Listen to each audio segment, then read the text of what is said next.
Hi, everybody, and welcome back to another episode of Fossil Friday Chats. As always, I'm Brittany Stoneberg from the Western Science Center. With me is Gabriel Santos from the Alf Museum of Paleontology. Hi, everybody. And joining us today, we are very excited to welcome Dr. Ali Nabavizadeh, who's an assistant professor of veterinary anatomy in the Department of Biomedical Sciences at the University of Pennsylvania School of Medicine. It is good to Ooh, see you, Ali. good to see you too. Thanks so much for having me. Yeah, we're really excited to learn Yeah. about dinosaur heads today. Yeah. Oh, yeah. Woo! Yeah, well, dinosaurs and how they eat and all of that. I am really excited for this. Oh, I hope I don't disappoint. No, you will be fine. And We've been as needing some dinosaur content soon, Oh, anyway. yeah. this There you is go. true, Gabe and I are mammal people, so we've kind of been like, let's talk about mammals. I I got got a little mammals in the end. Hopefully, you can get to it, but yeah. yay. Every good Yay. presentation needs some mammals in it. Oh, So as always, if you have questions, go ahead and leave them in the live chat, and we will have a Q&A session after Ollie is done presenting. So if you've got questions, we'll do our best to answer them. So just a little more about Ollie. He earned his PhD in functional anatomy and evolution at the Johns Hopkins School of Medicine in 2014. His research investigates comparative anatomy and evolution of herbivorous dinosaurs, specifically their cranial musculature and the functional morphology of their feeding mechanisms. He has also expanded his studies to other large herbivorous vertebrates, including dicynodonts as well as elephants and their proboscidean kin. Yay. He'll be talking about his journey into doing research on comparative anatomy and feeding mechanisms, so we are quite ready for this. So, Ollie, whenever you are ready, take it away. oh, thank you so much. Thank you so much for having me. I'm so excited to be here. Today, I'm just gonna talk a bit about where my research has been and where it's going. So, but just a little background on myself. I've been interested in paleontology and big herbivores since pretty much wherever, before I can remember. Here's me at 3 years old riding a Chasmosaurus and looking at horse skeletons. So, I've always been interested in paleontology. Um, and so for my undergrad, I went to the University of Kansas, and that's where I started out as pre-med, but I volunteered in the museum there, and I just got hooked. And I basically said, you know what, I think I really wanted to get into comparative anatomy and paleontology and look at dinosaurs and stuff. So since then, I've been trying to tackle these ornithischians, like this big pentaceratops / titanoceratops, depending on who you talk to.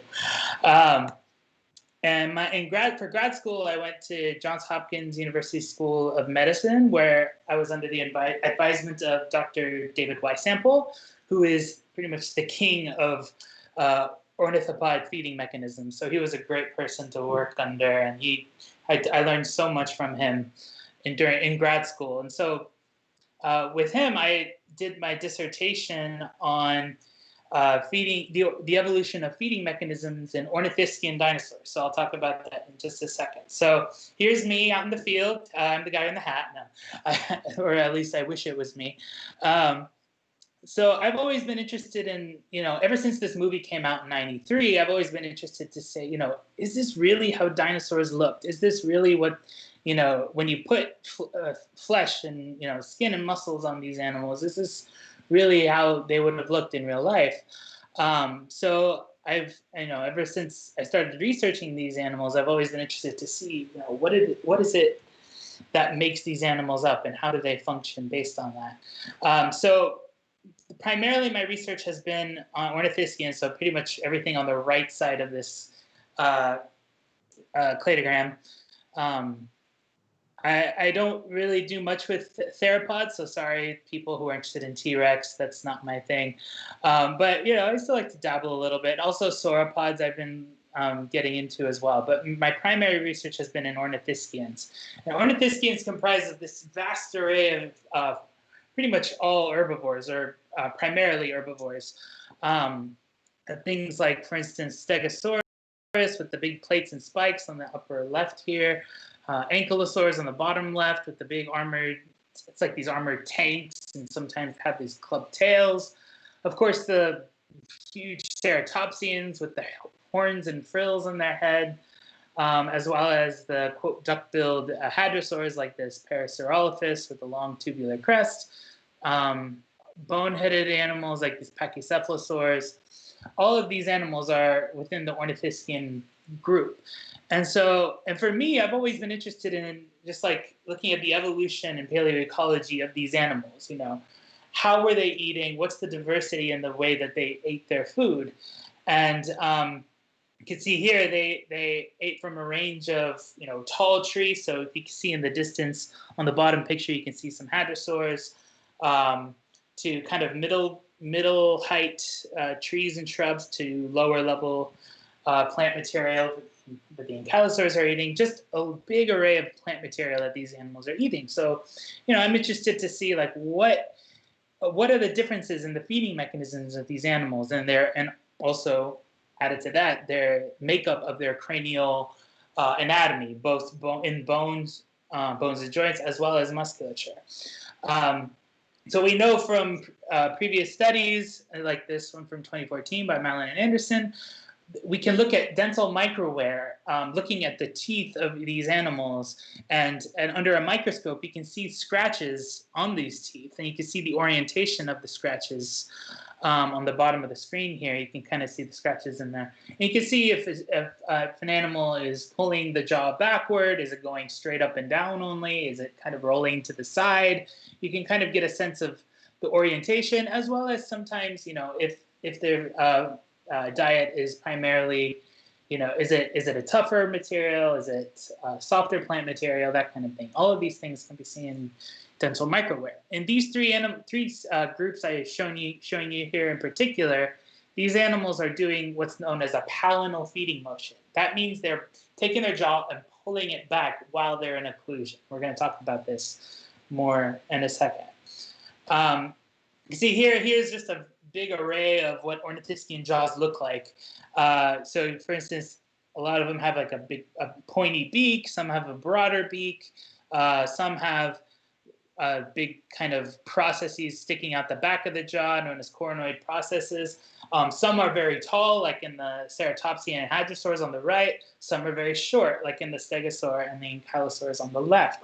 So these coronoid processes are attachment sites for jaw muscles.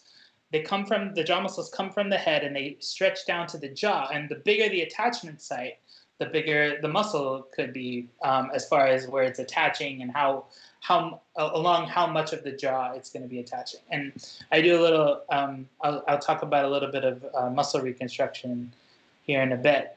One of my first projects was looking at this special bone that Ornithischians have, known as the predentary bone. The predentary bone is this unique bone in Ornithischians. It's this kind of midline chin bone. So you have these long bones on the side of the jaw, the main one being the dentary, so the largest bone in the mandible.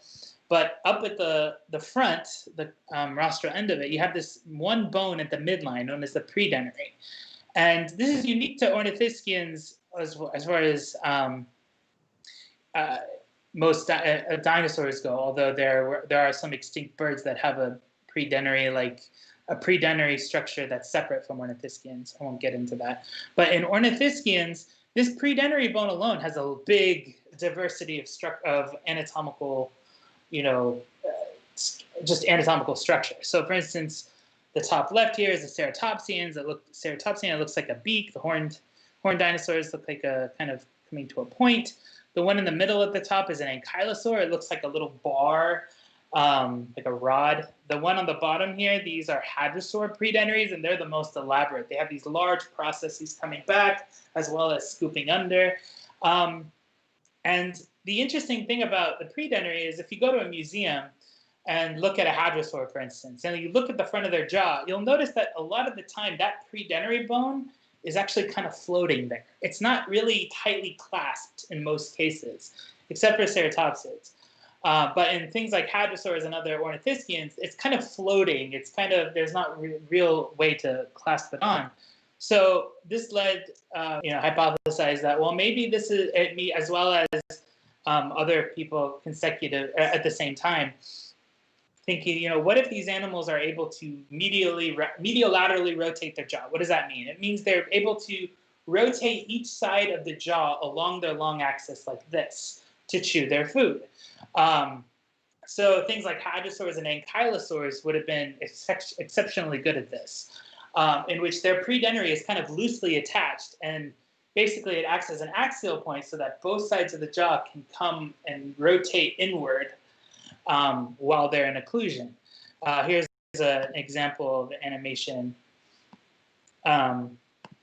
This is an ankylosaur. You notice when it brings the jaw up, it's curling each side of the jaw in. It'll show another view in a sec. So here's a front view. You notice how each side of the jaw is rotating inward. And that would have been allowed with a predentary that's loosely attached with the ligamentous structure that's kind of more loosely attached. Not only that, it's sort of pulling the jaw back at the same time in a palinal motion, as we saw in the tooth wear. So a lot of different things happening across Ornithischia. Dave Weissample and I also published a paper on broader, looking at all Ornithischians. We noticed there are like different morphotypes of predentaries. Some that are kind of more simplistic and triangular at the top, and allowed for a little bit of rotation. And then things like hadrosaurs and ankylosaurs had a much more kind of elaborate predentary that didn't clasp as well. And they also had a process, a downward curve of the dentary at the front end of it, so that when it would rotate, it would actually be able to rotate a lot more at that front end of the chin, the symphysis. And then the third morphotype is in ceratopsians, or most ceratopsians, in that predentary is actually clasping on to the end of the dentary. So it's kind of acting like a secondarily fused chin. So it doesn't act in a lot of medial lateral rotation anymore, a lot of curling in and out anymore of the jaws.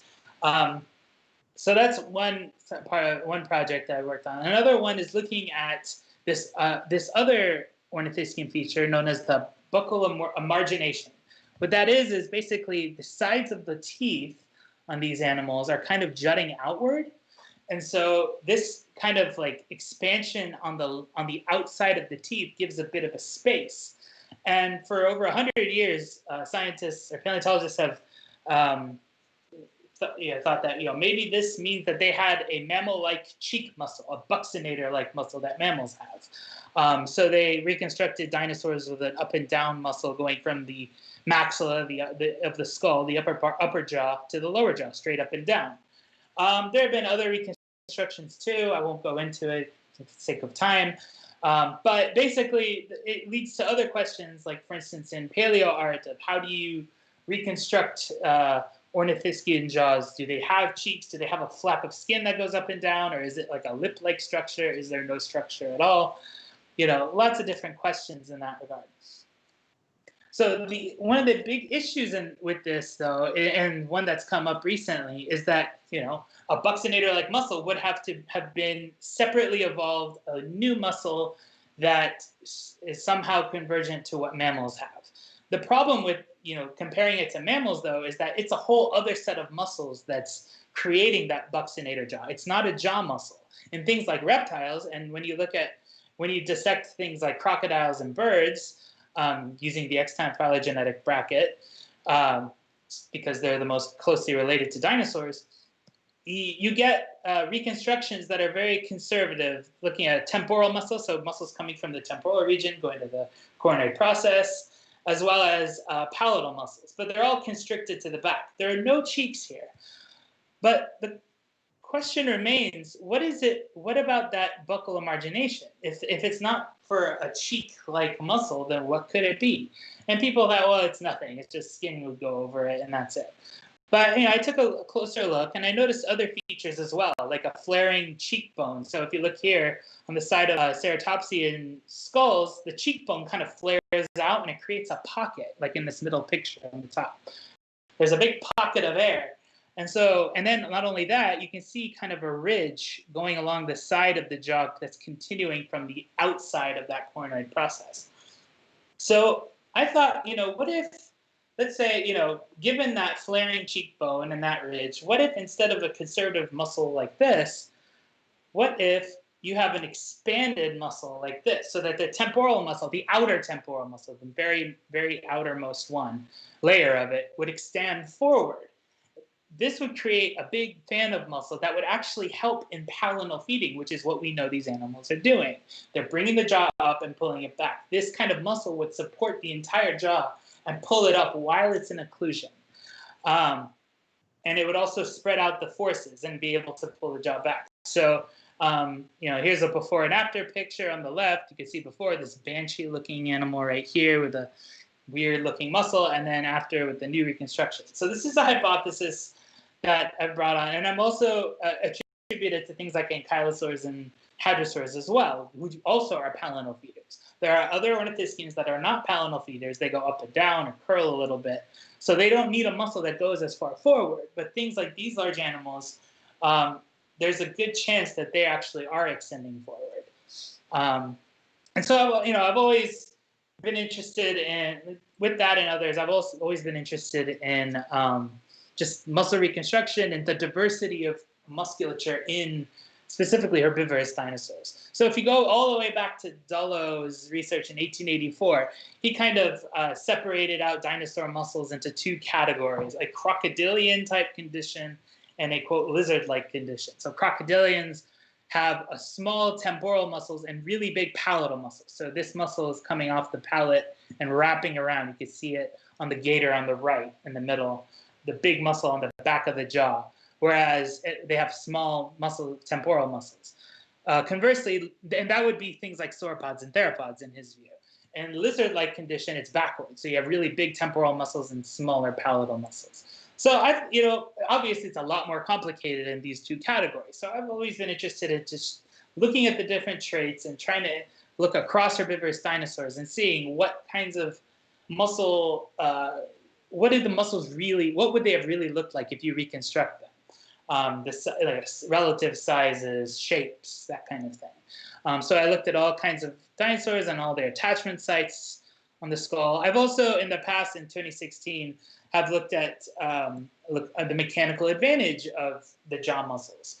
So specifically looking at a muscle that attaches to the top of the coronoid process, that process on the back of the jaw, and using the angle of it to see a moment arm over output. So basically it's looking at the leverage of that muscle at different bite points of the jaw. So I can figure out a relative bite force at the front of the jaw, in the front of the teeth, the middle of the teeth, and the back of the teeth. You can see these light blue big dots here. You can look at relative bite force, and I look at it across ornithischians. So for instance, if I look at thyreophorans, which includes stegosaurs and ankylosaurs, there's a big diversity in mechanical advantage. So you see all these colorful points on the cladogram. The colors represent low to high relative bite force. So a low relative bite force is in purple. The high is in red. As you can see the gradation of colors. So for instance, Scelidosaurus, which is this animal on the upper right skull, that has a pretty strong relative bite force relative to other thyreophorans. Although you'll see, and also ankylosaurs and stegosaurs have, they're comparable, but there's a lot of variation there. Now, thyreophorans are a lot lower than the rest of ornithischians, which we'll see in a minute. But in and of themselves, there's still a lot of diversity. And looking at the actual muscle attachment sites of thyreophorans, you can see the diversity in it. So, for instance, heterodontosaurs are not thyreophorans; they're a separate group, but they have big temporal muscles, like you can see on the top of the screen, the skull on the top here. Big temporal muscles, smaller palatal muscles, but there's variation, say, between stegosaurs and between stegosaurs and ankylosaurs, but also within stegosaurs. So looking at, for instance, stegosaur, the Angosaurus has a small origin of the temporal muscle, but expands forward because they sort of have that flaring cheekbone as well, whereas stegosaurs are more constricted. Stegosaurus is more constricted. So they have a broader temporal muscle. So maybe more powerful in the upward motion, but not as much backward motion of the jaw. Ankylosaurs, of course, have, like I said before, might have had the forward expansion of the muscle, and so on and so forth. So you can see, I won't go into detail, but there are a lot of variation in attachment sites. Looking at ornithopods, so things like duckbill hadrosaurs and their kin, On the lower end of the cladogram, you can see that there's, relatively low relative bite force. But once you get to hadrosaurs, which is kind of the upper part of this tree, you can notice that the relative bite forces all of a sudden get a lot higher. And this has to do with that coronoid process that they develop, that really tall coronoid process that increases the leverage of the temporal muscle that attaches there. So these, if you group them together, they're significantly different, although it's not really a robust statistic. But that becomes relevant in a second still. And also ornithopods, you can see big variation in the way that their cranial muscles look, as far as how big the temporal muscles are versus how big the palatal muscles are, and so on and so forth, as well as hadrosaurs having kind of a forward extension of the temporal muscle. Not as much as ceratopsians, but still kind of an extension there nonetheless. Marginocephalians like pachycephalosaurs and ceratopsians, so same kind of deal. On the lower end of the tree, they're kind of relatively lower relative bite forces. But then when you get to ceratopsids, so the ones with the big horns and bigger frills, you all of a sudden get an increase in relative bite force. So when you look at, again, you get variation as far as their cranial muscle anatomy as well.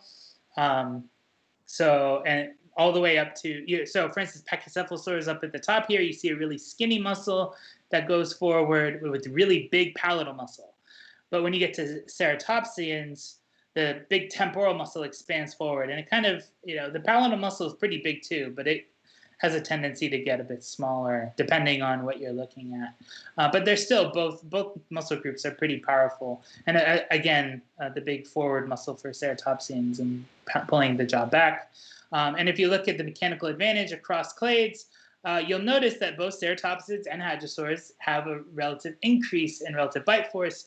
And those two more derived groups are not significant, have no significant difference, but each one is significantly different than their respective more basal taxa within the group. So a bit of quote unquote convergence as far as, mechanical advantage of the jaw with that increased coronoid process, or that heightened coronoid process that you see in both groups separately.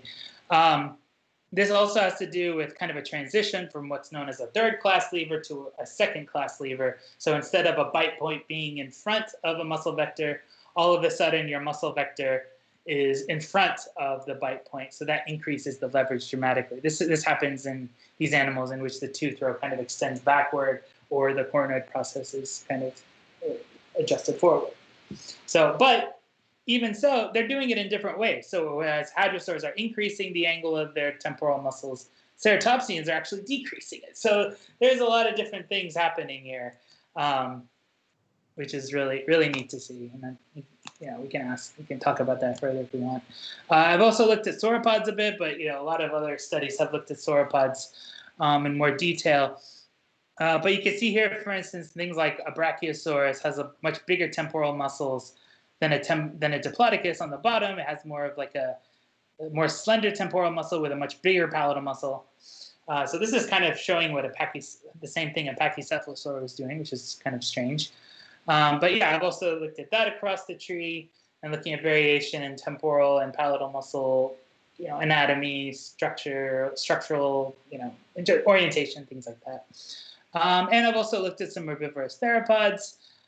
You can even see there's some variation within oviraptorosaurids. So whereas, oviraptorids have big palatal muscles, the caenagnathids have very small ones. Dinochirids at the top might have had a more forward expansion of the muscle, whereas other ornithomimids didn't so much. So, really cool things to look into. I encourage you to go see the paper if you get a chance. So yeah, just general anatomical descriptors. So orthofeeding. So orthofeeding is animals that are bringing their jaw straight up. They tend to have bigger temporal muscles, maybe kind of medium-sized palatal muscles, nothing too big, but they're not pulling their jaw back, so they don't have any kind of adaptation for that. There is another variant of orthofeeding in which they have a more slender, kind of more forward-oriented temporal muscle, kind of like a tunnel-like or a temporal muscle, but a lot larger palatal muscle. So pachycephalosaurs and diplodocids have this, which is interesting. So I'm wanting to look into that more to see, you know, what is it about their feeding that is similar in some ways, if there is any similarity in there. And of course, the palinal feeding variants with the forward extending muscle, like I said, so I won't get into that anymore. So yeah, and of course, there are lots of great studies looking at finite element analysis, you know, breaking up the, you know, doing computer models, breaking up the bone into little units that can push against each other to show strains and stresses in the skull and what different kinds of bites could have done. Also, other methodologies as well. So I'm hoping to be able to do that kind of stuff once I get more of the resources to do so. Real quickly, I'll go into a couple other groups. So I'm starting to look at dicynodonts. So these are they're the stem mammals. So they're on a line although on the way to mammals evolutionarily, and they're these big herbivorous kind of, you know, lumbering herbivores that are really a lot more diverse than I thought, actually. But their skulls are crazy. They have like this like flipped around cheek bone that allows the jaw muscles to attach on the outside of the muscle, the outside of the skull. So you can see that on the bottom left here. But this is very similar to what I was proposing for the ceratopsians and the hadrosaurs and ankylosaurs, and it is actually extending forward onto a ridge on the side of the jaw. But this, you know, this is a reconstruction from 1967, so it's not actually unheard of, this kind of jaw muscle. And not only that, these animals were palinal feeders as well. They were pulling their jaw back. Interestingly enough, there is nothing living today that is strictly a palinal feeder. So dicynodonts and ornithischians, as well as multituberculous, these early mammalian animals, were also palinal feeders. But nothing living today, interestingly enough. But yeah, so Dr. Ken Angelsick at the Field Museum and I have been looking at the mechanical advantage of these animals feeding apparatuses and get some really cool results. The most derived ones, the Canamaria forms, they're kind of switching from a palinal to a more ortho feeding mechanism, but they're doing it in different ways. One is has a decrease in muscle angle, but a more forward attachment of that muscle, whereas another one is increasing the angle, but attaching it more further back on the jaw. And both of these decrease the moment arm for leverage. And a special study that we had a couple years ago is on Sangusaurus. So we did a redescription of the skull of Sangusaurus, which was published. And not only does it have that specific dicynodont muscle attachment, just that arrangement, but it also has these big outward flaring skull parts that actually pull that jaw muscle out. So not only is it pulling it back, but it could also possibly pull it to the side, given the angle of that muscle going transversely or sideways as well. So really cool animals. I'm really interested in proboscideans, elephants, and the evolution of the elephant trunk. So you can see on the right here, for instance, you know, there's been kind of a general understanding, although not really documented, that, you know, as the lower jaw, the chin in early proboscideans started to extend forward, like in this Gomphothere. So this is the chin that's kind of lengthening. As the chin lengthens, the nose and upper lip together would have lengthened with it. So that's how that proboscis or trunk would have started to come outward more and more, until you get this big floppy looking trunk and a long jaw, as you do in the Gomphothere. So on the left is a Gomphothere with a really long chin. On the right is an extant African elephant. You can see their temporalises are their feeding muscles are different. So temporalis is the temporal muscle, and the masseter is the big chewing muscle on the side of your jaw here in mammals. Whereas in Gomphotheres, it's kind of at an angle, kind of an acute angle of 64 degrees, and the masseter goes a lot more vertically.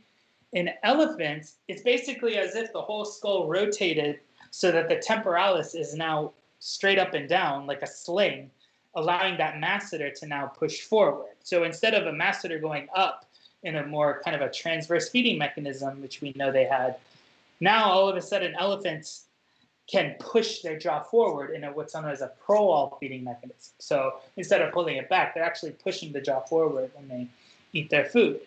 So I looked at it, across a range of proboscideans, and I'm still looking into this.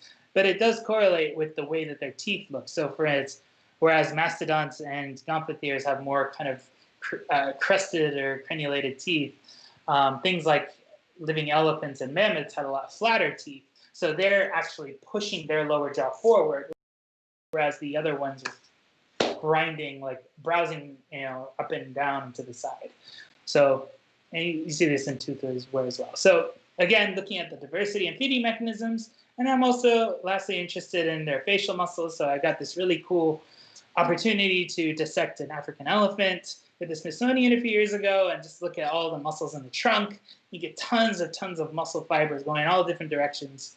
And this is just to show you the mere size of this thing. This is really cool.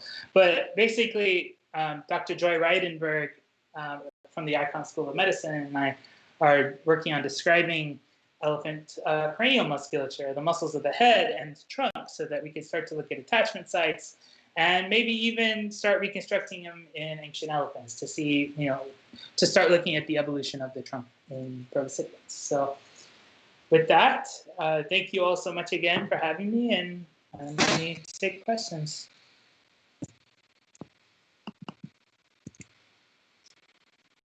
Thank you so much, Ali. That was great. Thanks. I had no I've learned idea so that, much about cheeks. Yeah, I had no idea that like some dinosaurs had like that, like, what did you call it again? That motion where they went like this with their jaw?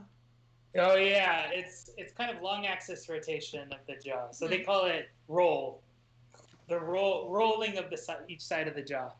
That is so Oh, cool. I had no idea that they had that adaptation. Yeah. That's So amazing. imagine like if you're eating a salad, you chew on one side of the jaw at a time, right? You don't think about it, but when you're eating something, you tend to eat on one side of the jaw. But that means that all the muscle forces are being transferred to that one side of the jaw, even from the other side. But if you have this predentary in the middle, you all of a sudden have the ability to use two separate sides of the jaw at the same time. So you can chew on both sides at the same time, and that predentary would dissipate forces, so it can't transfer to the other side. So it's constricted to that same side. So basically, they're doubling their intake.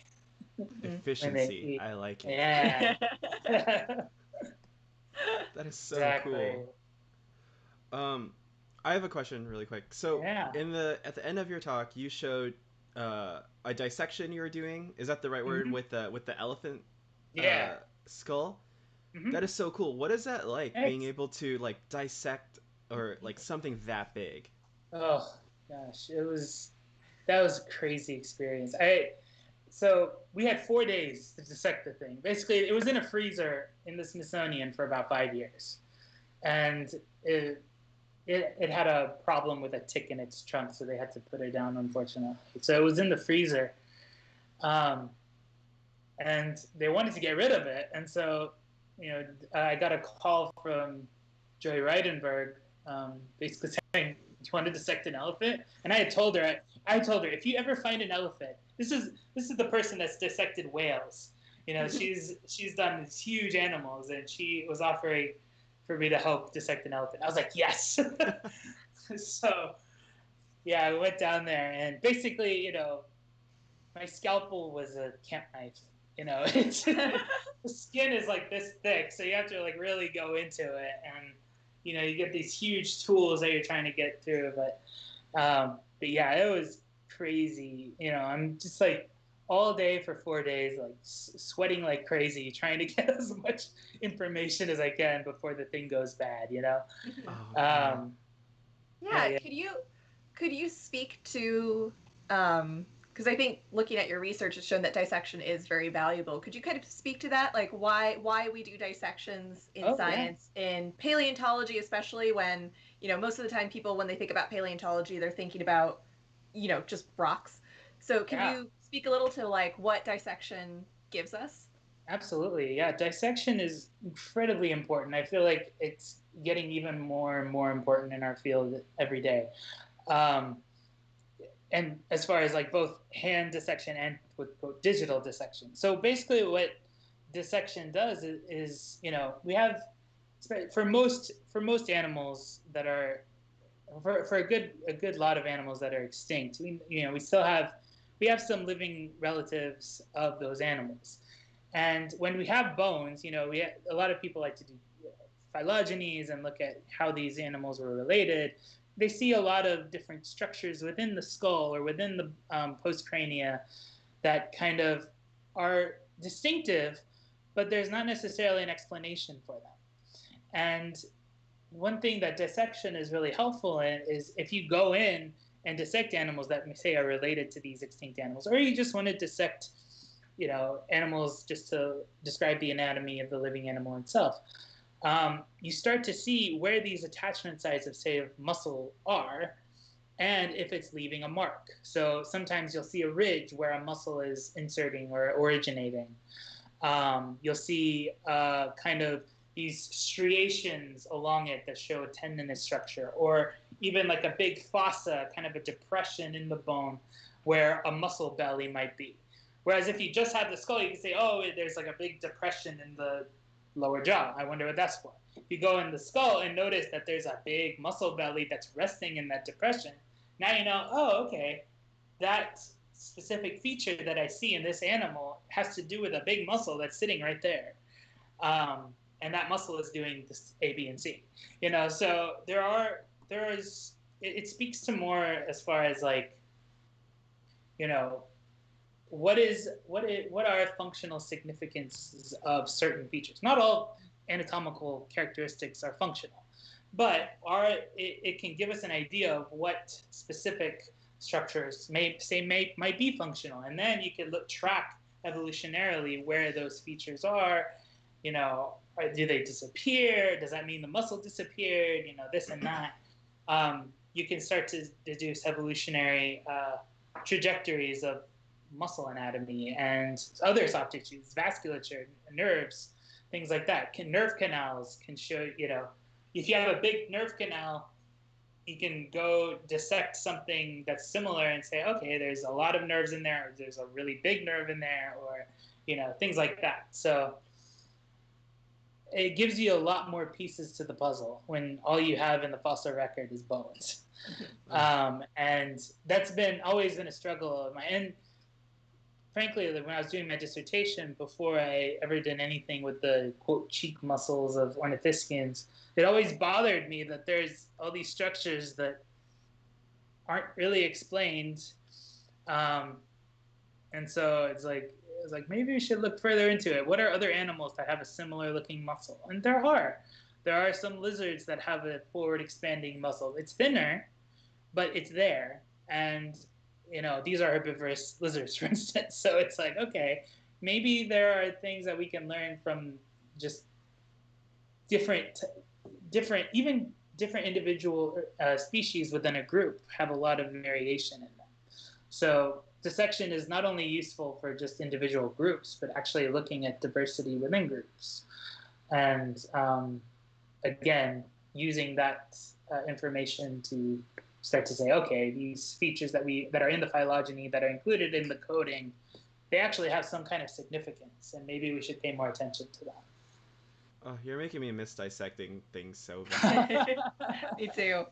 I think the last time I got to dissect something was for like our summer class last summer. We dissected a pigeon for our dinosaur dissection. Oh, cool. Like, yeah, getting, like you said, like, most of the time in the paleontology class, we're talking about bones. There's no living tissue on there, so they have to like fill in the gaps. But when we do the dissection, it helps them fill in those gaps for the students so well, and also it's fun. At least I think so. Yeah, it's a lot of fun. Awesome. Here's a question. How do you quantify muscle orientation in muscles that are wrapping about bones, such as, I'm going to mispronounce this, the pterygidius ventralis or the intermandibularis? Yeah, good question. So it's harder with 2D. It's a lot easier with three-dimensional objects. But if you model it in a computer especially, you can look at different views. And so, you get that XYZ or field instead of just X and Y. So because pterygoideus, not only is it going down and back to the back of the jaw, it's also going kind of lateral, ventrolaterally, so going down and out as well. So both of you can quantify them separately. If you do 2D, you can get two different muscle, two different numbers, or you can do it three-dimensionally. That's a lot easier with computer modeling, but it's the same kind of thing. You get the moment arm from the jaw joint to the vector of the muscle. That's how you would get the moment arm, and then just to the out, get another measurement to wherever the output is. So for paleontology, I know that when we create 3D models of fossils, it's pretty surface scanning or CT scanning. How do you create 3D modeling of muscle tissue? Yeah. So that's something that's been, it's until recently, there wasn't a lot of that. Recent studies in the past few years have really been digging into that. There are different software for it, and I will be the first to admit I don't do 3D modeling yet.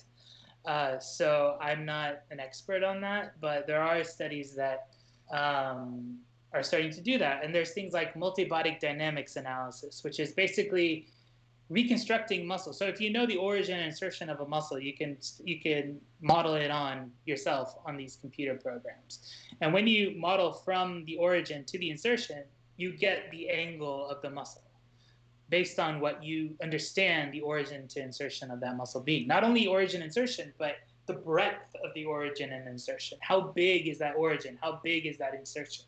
If you have both of those numbers, you can basically reconstruct a hypothetical muscle with those dimensions that we know, and the amount of space for that muscle within the cranium as well is important. All of those factors come into play. Once you can do that, you can start to reconstruct a muscle with that size of an origin and then such and such size of an insertion.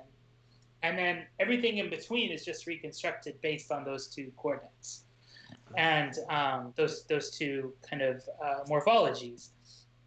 And this is, mind you, this is a hypothetical muscle, but it's the best we can do.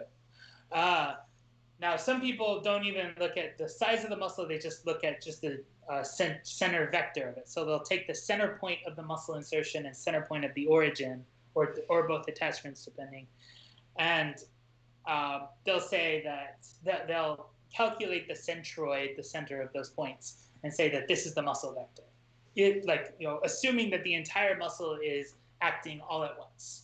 This is the vector of that muscle. Whereas if you kind of assume that a muscle has different functions, you can't model it that way. You have to add in different vectors, or reconstruct different vectors for that. But yeah, there's a lot of different ways that you can do that modeling in computer modeling. And I've been trying to start to get resources, but a lot of life events have just not allowed me to do that. So I've been sticking to 2D stuff so far. I'm wanting to quantify more in the near future. Fingers crossed I'll be able to. I think technology. It's cool. I think it's cool that your research encompasses not only what I think would be thought of as a very historical art, dissection. That's been around for a very long time.